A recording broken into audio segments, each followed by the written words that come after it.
coup, on va entendre le témoignage de Vivien. Alors, j'ai rencontré Vivien il y a 3 ans à peu près, sortie Covid. Et alors, ce qui est encore plus fou, c'est qu'en fait, on ne s'est vu qu'une seule fois. Mais alors, vraiment, Vivien, voilà, il nous vient de loin, il vient quand même de Saint-Claude. Donc voilà, on s'est rencontrés à Besançon. Il a commencé à préparer pour ceux qui connaissent le congrès Mission qui avait lieu du coup à Besançon. Donc voilà, et pareil, sans trop nous connaître, il accepte comme ça de venir. Et en plus, il vient avec une voiture pleine de jeunes. Merci Tabitha. Bah oui, c'est avec joie qu'on vient parce qu'on a envie d'être renouvelé dans cette présence de Dieu. Voilà, donc ce que j'ai envie de vous partager moi aujourd'hui, c'est cette rencontre, un jour qui a, je peux dire, bouleversé ma vie, qui l'a transformée. Mais je vois bien aujourd'hui que ce trésor, comme dit la parole, nous le portons comme dans des vases d'argile. Mais c'est pour que nous comprenions que cette puissance incomparable, elle ne vient pas de nous, mais elle vient de celui qui peut ressusciter les morts. Voilà. Alors j'aimerais vous partager cette expérience où moi un jour j'ai vécu cette phrase que dit saint Augustin aussi, que j'aime tellement. Il dit Seigneur, tu as exhalé ton parfum, je l'ai respiré. Seigneur, tu as parlé et ta voix a brisé ma surdité et j'ai brûlé d'ardeur pour la paix que tu donnes. Voilà, et j'aimerais aujourd'hui vous témoigner de ce jour. Mais j'ai pu expérimenter ça. C'était le 12 avril 2020, c'était le jour de Pâques. Donc c'est un cadeau énorme. Voilà, des fois je ne me rends pas compte. Et des fois à tel point que dans ma vie je me dis mais c'est pas possible. L'amour du Christ nous presse. Paul nous dit, l'amour du Christ nous presse quand nous pensons qu'un seul est mort pour tous et qu'ainsi tous sont passés par la mort avec lui et arriveront à la résurrection. Moi je me dis des fois mais est-ce que j'ai vécu ce passage? Parce qu'il arrive malheureusement que dans mon quotidien, des fois je vois plus tout ça. Et il m'arrive que l'esprit de louange, il parte. Et il m'arrive des fois d'être tiède, d'être froid. Et c'est pour ça que j'avais à cœur de venir ici aussi. Parce que je sais que s'il m'arrive d'être froid et d'être tiède, ça ne m'arrive pas juste à moi. Et je vois bien que dans l'église, dans nos paroisses, malheureusement parfois, on ne sent pas forcément cette ferveur, cet élan. Et j'aurais tellement envie qu'on prie aujourd'hui avec foi, qu'on demande au Seigneur le secret, d'avoir le secret de l'apôtre. Quand il dit cette phrase qui me marque tellement, c'est dans 1 Thessaloniciens 1,5, quand il dit « Notre annonce de l'évangile n'a pas été chez vous simple parole, pas des simples mots, mais puissance, action du Saint-Esprit. » Je crois vraiment que dans cette parole de l'apôtre, il n'est pas en train de dire, ce n'est pas des mots, mais il y avait des miracles, des guérisons, tout ça. Je ne crois pas qu'il dit ça. Mais je crois qu'il dit que tellement cet amour du Christ, il nous presse, que tellement j'étais craintif et tout tremblant, comme il dit aux Corinthiens, tellement j'étais faible, parce que c'est ce que je suis persécuté l'Église, je suis le moindre des apôtres, le rebut de l'humanité. Enfin, on le considère comme ça, il dit, mais voilà, ce que je le considère comme ça aussi, mais en fait, c'est pour que Dieu il passe à travers moi. Voilà. Et bien alors, ce que j'aimerais demander au Seigneur aujourd'hui avec vous tous, c'est que cette annonce de l'Évangile, qui est cette journée d'aujourd'hui en fait, puisse être parole et puissance. Peut-être une proclamation puissante où ce ne sont pas simplement des mots, mais c'est bien la foi qui est contagieuse et qui viennent nous contaminer les uns les autres. Et qu'en sortant, moi je puisse revenir dans le Jura, que vous puissiez revenir là où vous êtes et contaminer les gens. Parce que moi j'en ai marre, personnellement, je vous partage ça. Je ne suis pas en train de faire une confession publique, mais je crois que ça rejoint beaucoup de gens, ça peut rejoindre beaucoup de gens. C'est que personnellement, moi j'en ai marre d'être tiède. Parce que j'ai expérimenté un jour cette chaleur, ce feu qui brûle. Parfois j'ai l'impression que c'est éteint. À tel point, je vais vous partager cette anecdote. Je ne l'ai jamais partagée publiquement, mais j'aime beaucoup. Enfin, j'aime beaucoup. Je sais pas, mais j'aime beaucoup la manière dont le Seigneur nous parle. C'est tellement beau. Moi, il me parle beaucoup à travers l'Écriture. J'étais à la messe de Noël. Et là, donc, d'un coup, je vais prendre ma Bible pour l'ouvrir, pour aller à Apocalypse 3,20. Ainsi que je me tiens à la porte, je frappe, etc. En fait, je me suis planté. Je ne sais pas pourquoi, j'avais 3,16 en tête. Du coup, je suis allé à 3,16. Je ne sais pas si quelqu'un connaît. Ouais. Tu es tiède, et je vomirai la tiédeur de ma bouche. Aïe. 2 heures plus tard, j'étais chez moi, et j'ai vomi. Ça faisait 10 ans que je n'avais pas vomi. Pourquoi est-ce que je raconte ça? Parce que, malheureusement, dans ma vie, bien souvent, il se passe ça. Cette puissance, cette force d'amour de Dieu, bah, elle devient tellement tiède. Il y a tellement de choses qui viennent au-dessus et qui viennent la mettre bien profonde, bien basse. Elle peut même plus s'exprimer. Et la suite du passage, c'est quoi? C'est assez marrant. Enfin, encore une fois, c'est pas marrant, mais c'est fort. Tu dis, je me suis enrichi. Maintenant, j'ai de l'argent, j'ai des richesses, mais tu ne sais pas que tu es pauvre, aveugle et nu. Mais viens chez moi. Celui que j'aime, moi, je le corrige. Celui que j'aime. Et je te revêtirai des vêtements précieux, des vêtements blancs. Voilà. Donc voilà, encore une fois, ce que j'aimerais demander aujourd'hui, j'aimerais demander votre prière pour moi, mais pas que pour moi, parce que je sais, parce qu'en fait, si l'Église a été bouillante, en fait, le monde, on n'appellerait plus le monde, on appellerait l'Église. Tout le monde serait l'Église. Voilà. Donc je sais que ça m'arrive comme moi. Donc j'aimerais qu'on prie les uns pour les autres, spécialement pour ça, moi, vraiment. Pour raviver en nous cette flamme qui est bien là, que l'amour de Dieu qui a été répandu en nos cœurs par l'Esprit Saint qui nous a été donné, Romains 5,5, c'est facile à retenir, que ça puisse être une réalité dans nos vies. Alors moi, je suis né dans une famille catholique, qui m'a éduqué dans la foi, en Alsace, plein centre Alsace, à Célestat, pour ceux qui connaissent peut-être. Je crois qu'il y a des Alsaciens dans la salle, dans l'église. Donc voilà, nos parents nous ont transmis la foi. Je suis le troisième d'une famille de 4, très rapprochés en âge. Et en fait, moi, ma maman, elle est assez blessée liée à son histoire familiale. Mon papa aussi, différemment. Mais voilà, donc ça a fait un couple avec un cocktail un peu explosif. Et malheureusement, dans ma famille, il n'y a pas la paix. Il n'y a pas ce climat de paix. Alors j'ai grandi dans un climat assez tendu, assez compliqué. Malgré tout, on allait à la messe les dimanches. Mais bon, au caté, pas trop. On en a fait un petit peu avec mes frères et sœurs. On faisait aussi des camps l'été, des camps prières. Je crois que ça m'a bien aidé. Bon, ce que je préférais dans ces camps, c'était le foot. Mais vraiment, je crois que le Seigneur est déjà passé à cet âge-là. Je crois que j'ai déjà vécu quelque chose avec lui. Et voilà, je ne sais pas ce qui s'est passé dans le cœur de mes frères et sœurs. En tout cas, pour l'instant, dans ma famille, voilà, je suis le seul pour l'instant qui est la foi. Je crois que mes frères et sœurs sont en recherche. Enfin bref, voilà.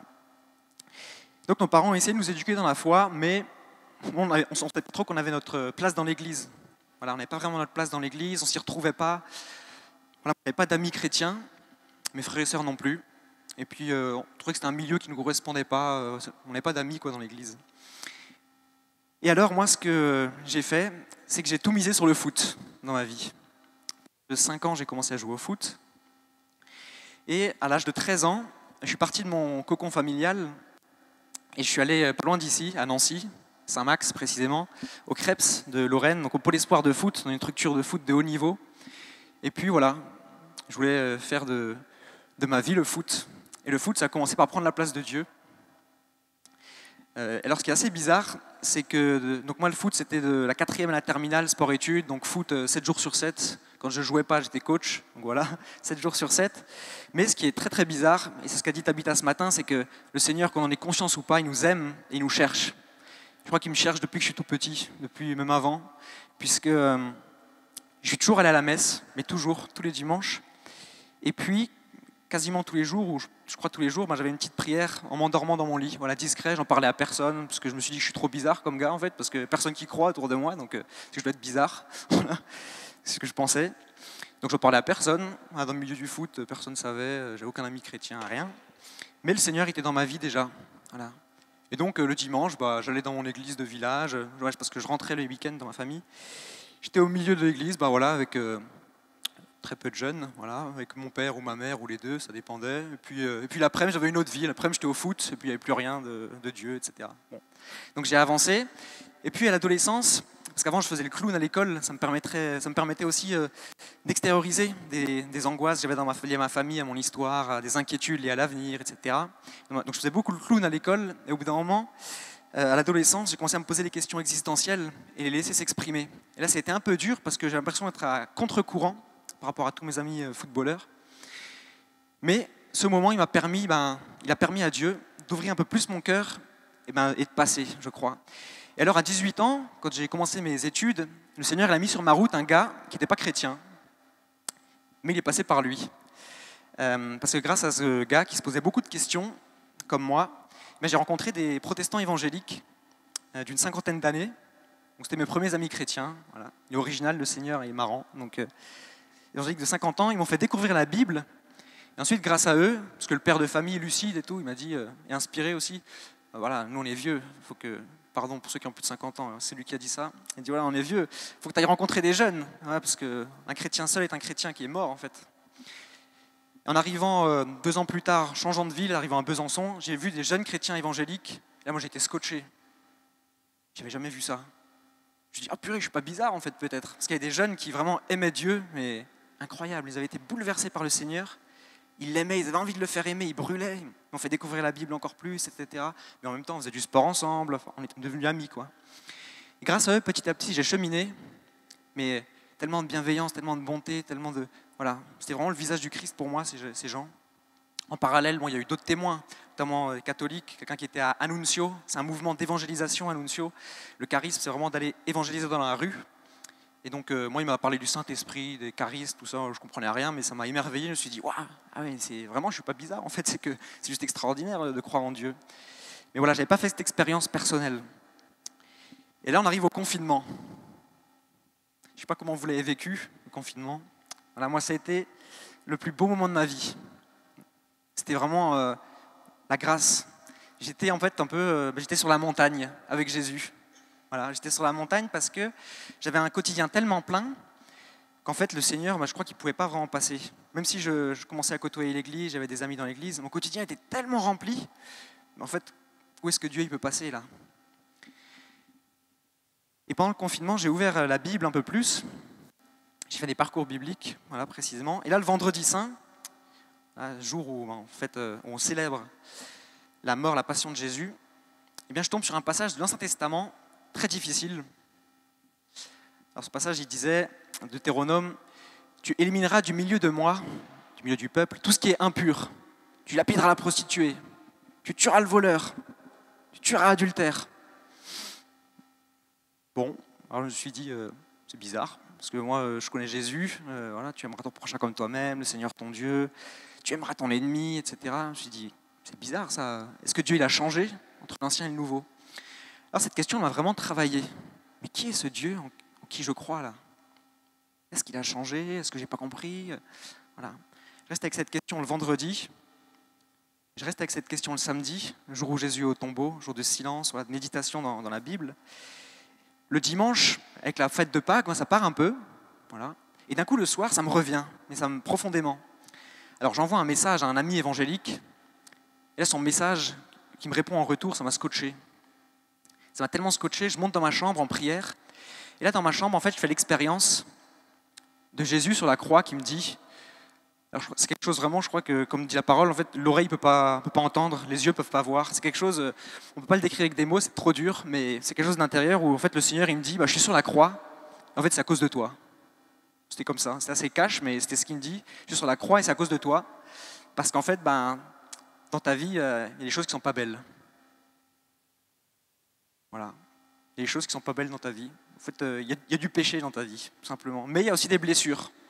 Voilà. Il y a plein de choses en fait qui t'empêchent d'être en communion d'amour avec Dieu. En gros, c'est ça. Et c'est pour toi que je suis sur la croix. Ça, je le reçois très fortement dans mon cœur. Et là, on pourrait se dire, mais le tableau est tellement noir. Sauf qu'il me dit, mais en fait, c'est juste pour toi sur la croix, c'est pour te ressusciter avec moi. Et c'est gratuit. Et moi, je te le donne. Et tout ce que tu as fait là, je m'en fous. Je m'en fous parce que je te donne la vie éternelle et gratuitement. Prends-la. Et en fait, c'était tellement fort qu'en fait, je me suis mis à genoux. Enfin, j'étais mis à genoux, quoi. Et puis les larmes, elles ont coulé toutes seules. Parce que, je crois que, comme dit l'Écriture encore, les larmes de la veuve coulent sur les joues de Dieu. C'est-à-dire que Dieu, si les larmes de la veuve, elles coulent de lui, comme la veuve, c'est la dernière dans la Bible, en fait, les larmes de tout homme coulent sur les joues de Dieu. C'est-à-dire que mes larmes, elles coulaient sur ses joues depuis bien longtemps. Et là, il me l'a révélé. Il m'a dit là, maintenant, parce qu'il y a plus 50 000 trucs dans ta vie, parce que tu m'as un petit peu laissé faire, moi j'en ai profité, j'ai ouvert ton cœur, et maintenant, tu peux m'accueillir, puisque moi-même, je t'ai préparé. Et alors d'un coup, la Bible est devenue pour moi vivante. Elle était un peu parole, un peu éteinte, un peu morte. La lettre tue d'ailleurs. La lettre tue, c'était le cas de le dire. Quand tu lis un truc comme ça dans l'Ancien Testament, ça élève pas tellement l'âme. La lettre tue, c'est l'esprit qui vivifie. Et ça, c'est vraiment l'expérience que j'ai faite dans mon cœur. Seul l'Esprit Saint, seul l'Esprit de Dieu peut révéler à l'homme l'Esprit de Dieu. Et en fait, ce jour-là, ce qui s'est passé pour moi, c'est que d'un coup, la Bible devient vivante, parole vivante. Quand Paul il disait Nul ne peut dire, si ce n'est dans l'Esprit Saint, Jésus-Christ est Seigneur. Ce jour-là, je l'ai expérimenté en fait, et j'ai compris cette parole. Seul l'Esprit Saint peut nous faire dire Jésus-Christ est Seigneur. Et ce jour-là, j'avais envie de suivre Jésus. J'avais envie vraiment de sortir et de dire à tout le monde, mais Jésus, il est vivant, et il vous aime, et il veut vous donner la vie gratuitement. Alors tellement j'avais envie de le dire que j'avais un zèle un peu brûlant. Voilà. Un peu brûlant, mais pas dans le bon sens. Voilà. Donc le Seigneur, il fait un travail. Et maintenant, je sens que ce zèle, il faut le raviver, mais l'adoucir en même temps. Du travail. Et c'est pour ça que, voilà, dans ce rassemblement, encore une fois, et puis je vais conclure comme ça, j'aimerais vraiment qu'on prie les uns pour les autres, dans l'unité. Ça, c'est une partie importante aussi pour moi. Ah oui, c'est un dernier petit aparté, dernière petite. Pour moi, c'est un peu une folie de voir que dans l'Église, il y a plusieurs églises. Hier, pendant les sextes, donc l'office du milieu du jour chez les catholiques, je prends la parole de Dieu là. C'était au repas en plus, voilà, Laetitia, tu te souviens, je prends le texte et là je me dis mais merci Seigneur, c'est pour demain ça. Ah ouais. Le Seigneur il disait dans ce passage là, donc de Galates chapitre 3, il dit il n'y a plus ni juif ni grec, il n'y a plus ni esclave ni homme libre, il n'y a plus ni homme ni femme, mais tous vous êtes un dans le Christ. Et nous on a plusieurs églises. Je comprends pas. Vraiment je comprends pas. Donc là c'est tellement beau aujourd'hui qu'on soit réunis, qu'on se fasse une église. Je crois que le Seigneur il aime tellement ça. Je crois qu'il aime tellement ça. Dès que j'entends un témoignage, enfin la plupart du temps, quand j'entends un témoignage de catholique converti qui a le feu, qui a envie de faire aimer Jésus, la plupart du temps, vraiment, je crois qu'il y a un évangélique dans le coup au bout d'un moment. Soit au début, soit au milieu, soit à la fin, mais il y a un évangélique dans le coup. Ça pour moi, c'est pas un hasard. Un autre exemple, je vous inviterai à regarder, je ne vais pas en parler plus, mais Raniero Cantalamessa, prédicateur de la maison pontificale, il faudra regarder son témoignage. Et pour moi, c'est un signe prophétique pour notre temps, ce mec. Pardon de dire ce mec, mais ce cardinal, c'est un signe prophétique pour notre temps, ce gars. En fait, il s'est retrouvé aux États-Unis dans un rassemblement charismatique, œcuménique. Il ne sait pas ce qu'il faisait là. Il n'avait pas envie, en fait. Il disait, pentecôtiste, tout ça, ça ne me parle pas. Lui, en fait, il était maître théologien à l'université de Milan. Il connaissait le Christ sur le bout des doigts. En fait, il ne le connaissait pas dans son cœur. C'est ce dont il témoigne. Et ce jour-là, il a dit, j'ai connu Jésus vivant comme je ne l'avais jamais connu. Et aujourd'hui, il parle cette unité de l'Église. Et ça, je crois que c'est aussi un signe prophétique qu'on est aujourd'hui pour l'Église. Et j'aimerais tellement que vous m'aidiez, que je vous aide pour que ce signe, il sorte. Et il sorte un peu partout, qu'il se répande. Amen.